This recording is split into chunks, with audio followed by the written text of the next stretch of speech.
The funniest thing about watching a Christopher Nolan. Let's talk about the NASA guppy. And they said Hitler had this phenomenal.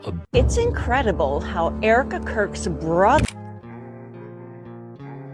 So in Chicago, if you are tall enough, you can actually touch a piece of the World Trade Center. Let's talk about it. So I'm currently in Chicago, Illinois at the Tribune Tower here, which is home of the Chicago Tribune. If you guys know what that is, obviously that is a local news source here. Now, when they were actually building this tower back in the early 1900s, they actually asked all of their foreign correspondents to send over a piece of their history, whether that is a stone, a part of an artifact, whatever. I'm going to show you some of the craziest ones that are baked into the walls here. So right up here, you've got a piece of the Sydney Opera House in Sydney, Australia. And right here, you can touch an original piece of the original tomb of Abraham Lincoln. And up here, a Japanese shrine in Tokyo. Oh, and just wait, it gets even crazier. You can touch an original piece of an ancient temple from China. And this didn't have to move very far, but this is a brick from Wrigley Field in Chicago. Now, I know you're wondering how many there actually are. There are 140. Right here is a piece of a temple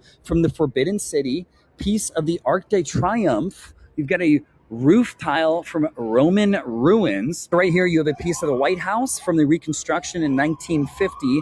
And around the corner here, a piece of a Stabian bath from Pompeii, Italy. Check this one out. This right here is a piece of Mesa Verde, the cliff dwellings in Colorado. I've actually been there, so that's pretty cool. You've got a piece of the Great Pyramid, obviously less pyramidy right there, just kind of baked into the wall here, a dome of St. Peter's Cathedral, and it just keeps going on forever. So there you guys go. If you like history and you like touching things, definitely come here to the Tribune Tower, because most of the stuff, when you actually go visit the location, you can't even touch it there. And you can come to Chicago and touch it all. I'd like to hear in the comments below what you guys think about this. We'll see you guys next video. Bye. Yeah, I'm kind of down for touching all the things, but it also seems like that people are taking the things as well. Can we like put these in a place where it's not reachable? I mean, I know the thing's built now, but like, I feel like we should have thought ahead. Like now, I feel like there's like chips and stuff. I've actually been to Pompeii. I've seen those bathhouses. I've also seen the houses where the ladies do. Never mind. All right, cool. So what do we do from this? Like, we're gonna like rebuild the things? Also, like, why was the Wrigley Field brick gold? Is that like the original color of the bricks? Gold bricks? Oh man, now I know why people were chipping away at it. Okay. Tedi Ganja crew, triple cheese. Hey. Woo. Yeah, let's go to the mountain. I think the funniest thing about watching a Christopher Nolan film, which like most people are probably going to at some point, is that you Google him, right? And then you see that his brother, Jonathan Nolan, also made a ton of movies. So your natural reaction is like, oh, sucks for the third brother, who probably like is just a regular dude. So you look him up and he's a political assassin. The oldest brother was a hitman who goes by Oppenheimer. And then there's the theory that the reason Christopher Nolan made Oppenheimer was so that the movie would pop up instead of his oldest brother when you Google Nolan Oppenheimer. Another example of a huge creative project that was started because of Google search results is Disney's Frozen. Some people believe that they made Frozen so that that would be what popped up when you Google Disney Frozen instead of like Walt Disney cryogenically freezing himself. It makes you wonder if there's anything else that was created just because of Google. Like, if it were me, I would probably create a makeup line. So that would be the first thing to pop up when you Googled Snaptox eyeliner. Wait, what? Your name is Snaptox eyeliner? Like, it's based off the name, right? Like Walt Disney Frozen. So like, we'd look up your name, Snaptox eyeliner. I don't think you get what you did there. But like, okay, cool. Yeah. So they're doing another Frozen on us, which is like, hey, what is that? Search engine optimization. Hey, when you search these words, the first link is usually the most visited link. And now they made the most visited link the Oppenheimer movie. Okay. I'd buy that. Yeah, because like his older brother, he's unaliver and he doesn't want people to know that because like he did the things. Yeah, that's the only explanation. There's no other reason. That's mad. It's the largest standing statue on Earth from ancient times. It's called the Bahubali statue. It's 1,000 tons. So it's as big as the biggest destroyed statues in Egypt, but it's still standing. It's in India. It's on top of a mountain. It's made of granite. The jury's out on whether it was built somewhere else and moved there or whether this was built at the top of the hill from living stone. But in my mind, this thing is clearly machined. It's absolutely perfect. It represents Bahubali, who achieved enlightenment by standing still for a full year. And then the vines grew up around him. Oh. So he's the picture of enlightenment. Bro, what? Is this real? I am from India and I had no idea because I kid you not, the only Bahubali I know is Bahubali, like the amazing movie that they made in Bollywood.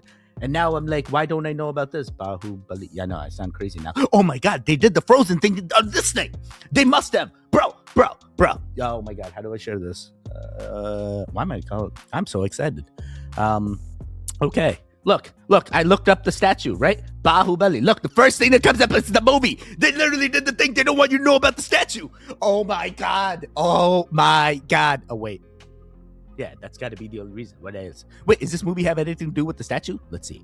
In the kingdom of blah, blah, blah, blah, blah. This is actually one of the first movies I watched with Emily because, they did the translations right on Netflix. So I was able to watch Bahubali 1 and Bahubali 2, and Emily read the subtitles as I listened to the actual thing. And it was like a very dude. It's out there, but it's like, it's nice. It's a very interesting Bollywood flick that I enjoyed, right? Yeah, we also watched Triple R, which was also like quite out there. But like, yeah, 2017. Dang, that feels like ages ago. Wait, that was Bahubali 2. When was Bahubali 1? 2015. Oh my God. 11 years ago, bro. Okay. Sorry, this turned into something else. But like, I just figured out the things. I'm like, oh my God, they're not telling me about the statue. They're telling me about the movie, bro. Flock cameras have begun catching fire in southern Georgia, and nobody knows why. The fire department and the police initially believed that it was due to the battery or internal electronics catching fire in the Georgia heat, but after they conducted a thorough investigation into 2 flock cameras that caught fire on July 21st, they determined that, well, somehow they're being lit on fire. The flock camera company, Flock Safety, has no photographs of whoever is doing this. There's no track record of anybody getting near through any sort of surveillance type measures. And so far, 2 of these flock cameras have burned to a crisp, with the fire department responding to put them out. Now, Flock Safety has consistently called anybody that is part of or calling to deflock their communities a terrorist organization, and, well, they'll replace the cameras. But right now, flock cameras are being destroyed faster than Flock Safety can have them manufactured. I think nothing to see here. The problem has solved itself. But like, truly peeling back, I'm also like, was the problem like being created by the company itself? So that way they can upgrade their tech into the next thing and like, hey, call this all as like some kind of like evasion or like net loss, like tax evasion. I don't know. Something feels off here. But then again, we know the things, and we know about deflock, and we know the things about the green lasers, and we know the things about the amount of precious metals that are in them, and we know the things on how to evade. So that way we can, regardless, nothing to see here, problem solved itself. Okay, so now they're burning up, huh? Do y'all remember that story from earlier in the year that gravity could stop for 7 seconds on August 12th? Yeah, I heard about that a couple months ago. But since August 12th is about 3 weeks away, I decided to revisit this thing. So this story got around the internet that gravity is going to fail. The Earth will lose its gravity for 7 seconds on August 12th. That's a pretty specific time and date. But why is it that specific date? Is there a reason for this? Maybe. Now, I'm definitely not saying it's going to happen, but I think I found out where the source for this came from. There is a rare solar eclipse scheduled for August 12th. Scheduled. I mean, it's coming, whether we like it or not. And some people, supposedly with NASA, are saying this could cause the Earth to lose its gravity for those 7 seconds.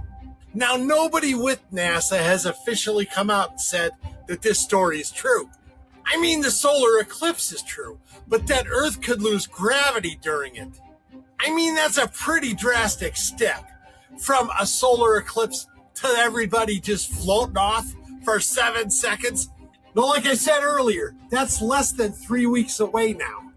And while I don't believe it's going to happen, no, I have been thinking about it. You know, it got seeped in there through the cheese head.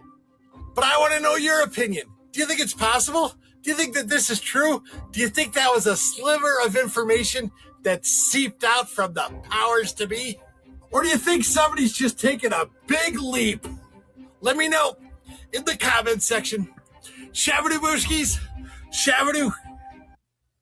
I will tell you, in my experience, in my timeline, anytime like a fixed date is given and like a certain event is supposed to happen that sounds outrageous, that event usually doesn't happen, you know? So I'm like, hey, I want to believe that the gravity is going to like do the things and, you know, as like the articles say, but like I also have like a hard time understanding like what would be the impact, you know? It's like, hey, do we truly need gravity in order to make sure we're stuck on this Earth? Or is like, once that gravity's gone, does that now like, hey, we can go past low Earth orbit with no, you know? I have so many more questions, and it's like, hey, they don't even talk about any of the theories of gravity either, because no one really knows. Like, how are they so certain? What if it's just a wave? What they turn off the gravity wave generator or something? It's like, no, none of this seems plausible. So I'm gonna tread lightly and basically be ready. Probably I'm gonna stay home, stay safe, and like just in case, because I'm not sure if like as soon as gravity's off, do we just all just like float away? Are we just like only if we like, you know, bounce off the ground, that's when like you jump forever? Like, I'm trying to figure it out. Have you figured it out? Are you gonna be ready? Are you gonna stay indoors on that date? These are the real questions. Oh boy. Hey guys, let's talk about the NASA guppy and how space is fake. The funniest thing about this airplane for me, besides its sheer goofiness and ridiculous official reason for being used by NASA, is the fact that I didn't know it existed till about a week ago, yet hypothesized that it had to exist. Hear me out. So I had a friend who was asking me about the space station footage. You know, the ones where they're not using wires and they're actually floating around and their hair moves naturally. They were like, well, how could they do that if they aren't in space? I says, well, if you took an airplane and got it really high, let's say 50,000, 70,000 feet, and then dropped it into free fall, you could simulate zero gravity within the cabin of the plane. Therefore, they could outfit a plane to look like the interior of the space station, put a bunch of NASA astronauts in there, bring it up to 50,000, 70,000 feet, and then just free fall drop it for a few minutes. You could get away with making some pretty believable short duration videos. But then I thought, a regular plane's not going to do. Wait, what? Yeah, I do, dude. I feel like you didn't explain anything. Like, who your friend told you this? This is like feels like another he said, she said. But like, I wouldn't like fight you over the lies, because like they have been caught lying. You know, that's not a secret anymore.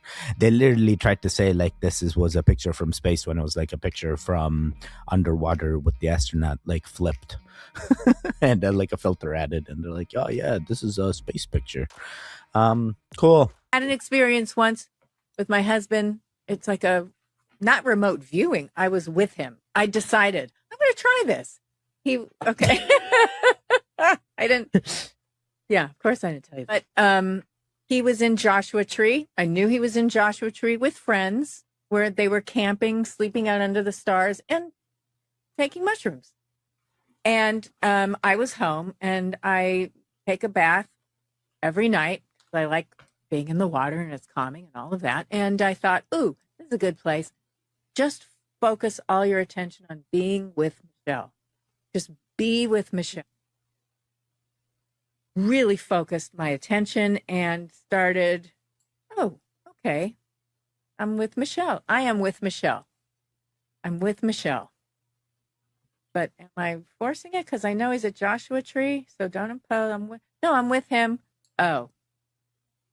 Yeah, this isn't right. And I didn't get it right. He was outside. There was sort of a structure, but he's outside, sort of Adirondack chairs, Joshua Tree camping, and a fire pit. he comes home. I said, I actually tried to be with you, but somehow there was a structure. You were at a fire pit on like Adirondack chairs. He said that was not Friday night.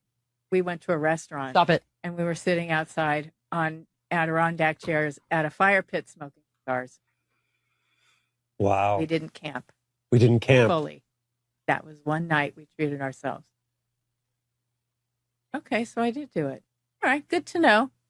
So you have the ability to... I did it once.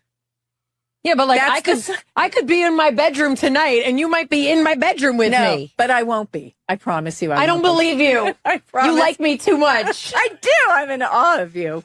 But I won't. You have 100% success rate. Yeah. I'm like, yo, is she trying to tell us something else that like deep inside, like she's telepathic or something and can even like read our thoughts and stuff? Like, how the heck? Like, you can't just stop here. And does she always need the portobello? Did she take the portobello in order to get the things to happen? The birds are becoming dinosaurs again. Yeah, scientists literally think that birds are evolving back into dinosaurs. And the thing you need to understand is that birds aren't the descendants of dinosaurs. They actually are dinosaurs. Specifically theropods, which is the same group that produced velociraptors and the T-Rex. Yeah, see, birds are getting teeth again. Yes, literal teeth growing in to the beak. They're also starting to get long, bony tails again, clawed hands on their wings, scaled faces, looking like little raptors. These aren't mutations. These are old genes coming back. So why is this happening? It's a concept called atavism, and it's where evolutionary ghost traits come back into the current DNA because birds still carry a bunch of dormant dinosaur genes. And that's how you end up with a little baby chicken with sharp little teeth or a bird embryo with like a raptor-like snout. But yeah, they've been intentionally reactivating some of these genes, which is, has everybody seen Jurassic Park? Because I saw Jurassic Park and I don't want that to be a documentary. I feel like a lot of animals are regressing somehow or like getting new genetics, but like it doesn't seem to be happening with the humans ever. We seem to be the same exactly since the very beginning. Hey, when do we get our ghost genetics to come through? Which ones would come through? Like the caveman ones? Like which one? Neanderthal? I can't even say it. Regardless, lady, I don't know if this is it. I feel like you're trying to egg us on and like the birds are still going to be birds and like no dinosaurs are going to ever show up unless we like actually make the dinosaurs back again like we did with the woolly mammoths and the dire wolves. Otherwise, I'm not believing it. But it's really cool to see like a close-up reaction to the things as close as this when you're holding the mic. I feel like that's the new form. That's the way to do it. I have the original VHS. He is Spike. What are they talking about? I will assume everybody watching this has seen the movie Gremlins. Cute little furry gizmo. There's a massive Mandela effect here on what this guy's actual name is. Spike? Wait, okay. Lady, where was that lady? Yeah, we're 100%, we're regressing because this isn't a Mandela effect, dude. Spike was, I think, Gremlins 1, right? And then Stripe was Gremlins 2, right? Are you not a Gremlins fanboy? Like, how do you not know this, boy? Ah, man.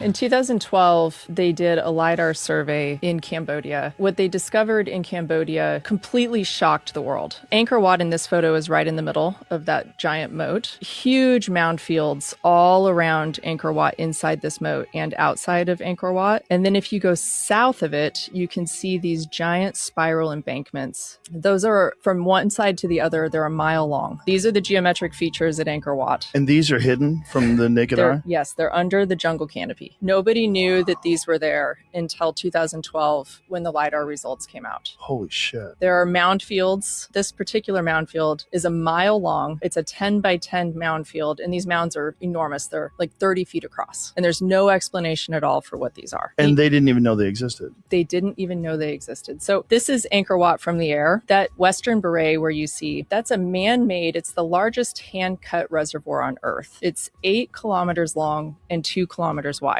So you can see the old Siem Reap International Airport just south of it. That's the size of this thing. It is enormous. The official archaeological story of these berets is that they were hand dug and that they were used to water rice.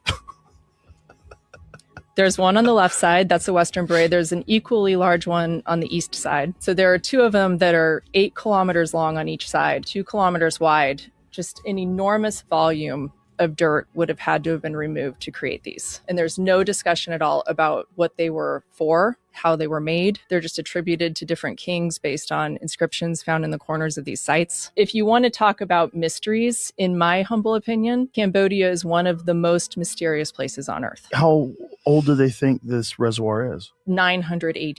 Just to excavate the Western Beret is the equivalent of 53 Giza-sized pyramids of dirt moved out of it. So this is it today. There's a temple in the middle of it. That's so big. That's so crazy that they supposedly dug that out by hand. You can see this from space. NASA's taking photos of it before. There's no explanation for what they were doing there. I believe that they dug out the inside and then they built these large walls, retaining walls on the outside. So I don't think that there's huge piles of dirt somewhere. I think that's just deepened and then they built the walls around them to retain them. Okay, yeah, so you gave us the explanation, which I can also vibe with, because like I wasn't there and I'm not gonna know like why they did it, but like, hey, the missing dirt could make sense if it would just deepened and not excavated. Okay, but like in the grand scheme of things, you keep showing me aerial photos and I'm like, bro, this looks like a computer chip. This literally looks like a processor. This looks like a RAM. Like, what's happening here? Are we sure we know exactly what this is for? No, it wasn't for the rice fields. What rice fields, bro? Don't do that for rice fields. This is like some crazy, I don't know, like coolant power generator. Like, why else would you need that much water? Then again, they need that much water now. Maybe we got to build the data centers back in the, never mind. But then what? We lose the historical grounds in order, but they just move all the historical places to different places. We'll never know. Wakes up right now. Whoever wakes up before... You take it down, man. You're the biggest. Yeah, it's on you. Dude, this is all for looks. No, it looks like Yo, chill. It can affect you too, man. Nick, what are you doing? Don't do it. Don't touch it. Be careful. Nick, bro, come on. Nick, no, don't touch it. It might suck you, dude. It's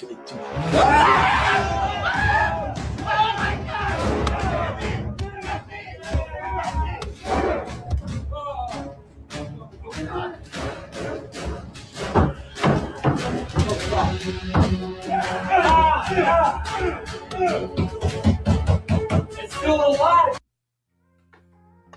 Bro, how many days has it been? He's still playing this?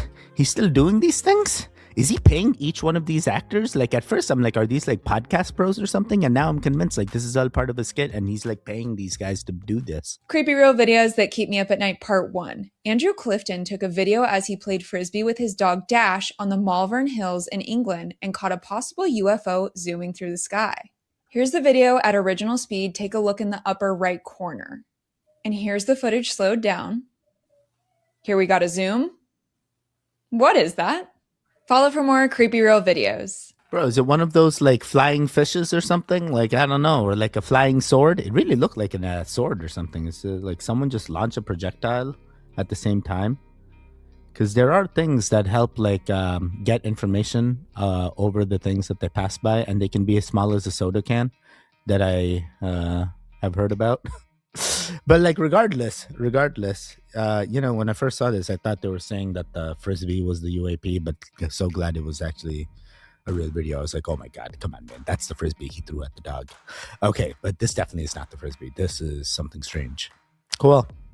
Did anyone figure it out? Did it land somewhere? No? One of the dangers associated with creating advocacy offices is that citizens often develop expectations that exceed the powers actually granted to those offices. Here's a more natural flowing version of that section that reads like a legislative speech rather than a series of short points. Madam Speaker, one of my concerns with this legislation is the potential gap between what New Brunswickers may reasonably expect this office to accomplish and what the office will actually have the authority to do once it is established. Yo, someone's getting fired or someone's getting reprimanded.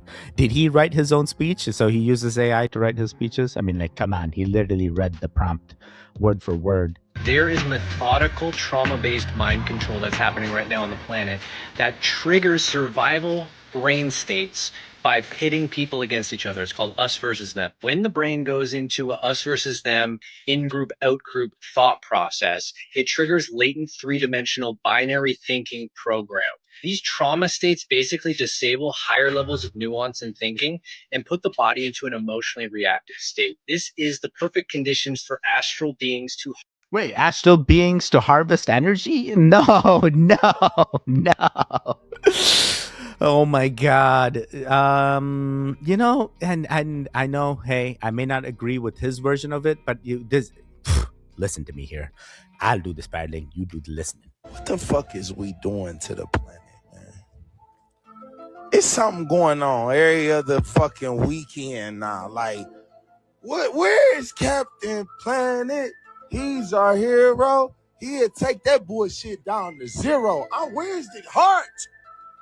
Wind, earth, water, fire. Yo, I literally have no idea what this was. I thought he was gonna like tell us the things and be like, this is what's happening. I learned nothing other than like, hey, is this related to the flock cameras that are being burnt in the fire? Man, this is a big fire for those flock cameras, man. I don't know what's going on here, but I feel like you should probably stay indoors because that's not safe to breathe. And then it says biolab up here. I'm like, yo, not trying to spread any misinformation. Always do your own research, especially when traveling to areas like this. Hey, I've been through the Georgia wildfires. Let me tell you, this could just be a wildfire smoke. You never know because it do get hot, and it's been getting real hot. So this introvert accidentally crash landed on a remote island one day after his boat broke down, but it actually ended up being the luckiest thing to ever happen to him. This was back in 1989, and since Mauro Morandi was really unhappy with the consumerism, politics, and society in Italy, he decided to quit his job as a physics teacher when he was 50 to set sail for some faraway lands to try and find himself. But shortly after his trip began, he actually ended up shipwrecking on this small nearby island called Budeli. Despite having no idea where he was, Mauro almost instantly fell in love with the pink sand beaches and clean waters. He was also stunned by the peace and solitude there since it was in a remote area that not many people visited. And when Mauro soon realized that Budeli's caretaker, the only person living there, was actually about to retire, he just decided to take his place. After selling his belongings, Mauro just moved onto the island for good, building himself a house, solar-powered lights, and even an internet connection, and spending his days reading, cleaning the beaches, and taking care of the plants and animals. Whenever he had visitors, he would accompany them around the island and teach them about it. And it was only after 32 happy years living alone there that Mauro finally got kicked out by the Italian authorities for illegally staying and was forced to return back to normal life. What? Why not just let him stay on the island? He's been there 32 years. At that point, he's more resident than the Italian. Never mind. They said Hitler had this phenomenal ability at the very last second shift and change his schedule. There was actually a president here in the United States in recent past who said had the same phenomenon, that he would just all of a sudden change his schedule out of the blue. And then they would find out there was an attempt on his life that was going to occur. So the demons can actually keep people hidden. The same kind of mechanism the actual angels can do. So one of the things I often recommend to people is ask Our Lady to send her angels down. Ask your guardian angel to keep you hidden from the wrong kinds of people. Okay. I think I'm okay with everything this guy said. Yeah. Hey, always trust your gut feeling. And I know Bush has done that quite many times, or even the Secret Service have overheard conversations with other people in the room, and they're like, we're not taking that road. We're going to go this other road. And like they end up finding out if they had taken the original road, it would have gone bad. It's incredible how Erica Kirk's brother looks so much like someone else we've seen in the media. You want to know who? Can you guess it? Did you guess it? Yeah, he looks like Tyler Robinson, right? That is just so incredible. You know who else he looks like? I don't know how the FBI missed this. Erica Kirk's brother reminds me of Blurry Image Guy, right? That's supposed to be Tyler Robinson in 4K. 4K. I'm not even recording in 4K. You can see my face. So, let's just do that again. Uh-huh. Yeah.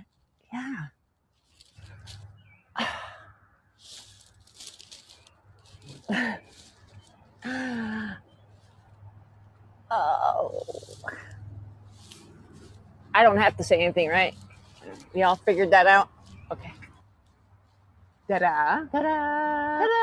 Ta-da. I rest my case. Bro, I kid you not, it almost looked like the same hat and sunglasses. I'm like, maybe there's some truth to this. Nah. I'm not here to discredit. This is all alleged. But like, hey, someone is going to see jail time for this. I don't think anyone's going to walk. They haven't done it before. They're so certain something's going to happen. They already got their narrative pushed.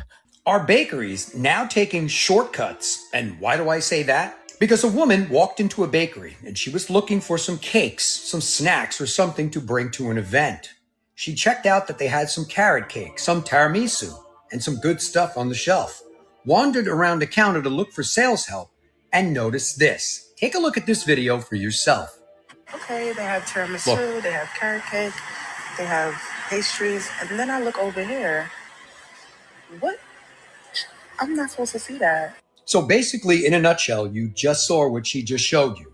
There's the tiramisu cake, there's the carrot cake right there. So they are purchasing these cakes from inside of grocery stores and then taking them and selling them as baked goods.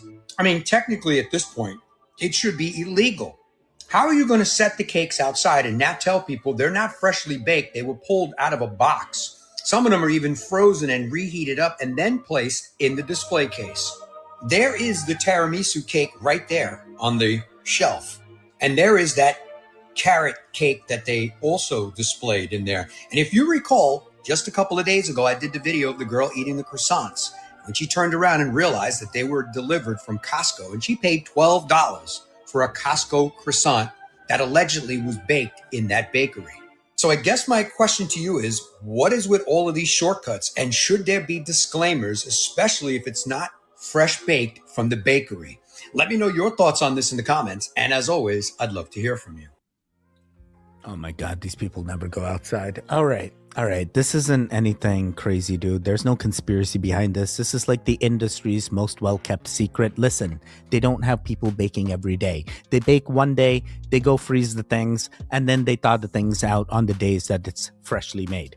You know, hey, I've seen this at Stop and Shop. This is not anything crazy. It's not store-bought. It probably did come in from like a vendor that they bought the things from, but it's a well-kept secret.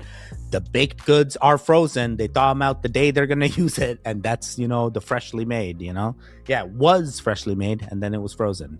Okay, not too worried about this. This is still gonna exist. I'm not gonna get upset over it, because like, you do this to one place, you're gonna find out every single place that you get food from is doing this, especially when they don't tell you, feel like you're getting scammed. It's better not to know at this point. You didn't need to know. Like, you getting upset about this? Oh boy. That is it. I hope you guys have a wonderful week ahead. Hey, if there's videos on the screen right now, click on either one of them to continue that goon fix. The one in the middle, you can subscribe. I will see you guys next time. Goodbye. Goodbye. Goodbye.